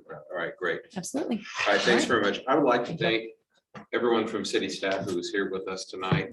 I think Sugarland is, I think it's the greatest city in America, and I don't get paid to say that. But I think the main reason I know that I think that is because the expertise and dedication of professionalism of our city staff, and we saw that on display tonight from each of you. So thank you very much for everything you do, and thank you for those great reports. Yeah, I do a lot of work with a lot of different cities, and I'm here to echo exactly what you're saying. It's not equal to anywhere else. No, it all starts right there. So thank you very much. And I would add those not in attendance, because I know y'all have staff behind y'all. So. Thank you very much. Okay, very good. Thank you very much. Item 8, reports. A, Planning Zoning Commission Liaison report. Who had the October 19th City Council meeting? No report. How about November 2nd? Any report? I'm gonna go back and find out. No, don't tell me it was me. No. No. I didn't try to read. I did not read. Okay, all right. I'll tell you what, we're gonna investigate. We're gonna commission a study. We're gonna get to the bottom of this. And we'll get a report next time. Item 8B, city staff report. Throw it on another agenda. No problem. So It's got my notes somewhere. thank you for all of you for whether you attended in person or virtually. I'm anxious to hear what your virtual experience was. For any of those of you that were able to do that for the conference. I hope everybody that attended in person had a great experience and learned some new things maybe. I am really gonna this time look for a way for us to kind of talk about that, whether it's putting a workshop item or something.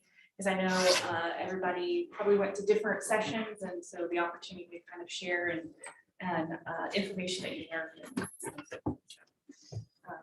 Thank you again. I know that is a chunk of time out of your personal time, so appreciate you doing that. On that note, I also want to do an introduction. So some of you were able to meet Brittany that attended the conference, but this is Brittany Chow. I don't know if I said that right. I'm totally butchered that, sure. But she is our business planner. So she's in the development planning group. And so we are super excited to have her.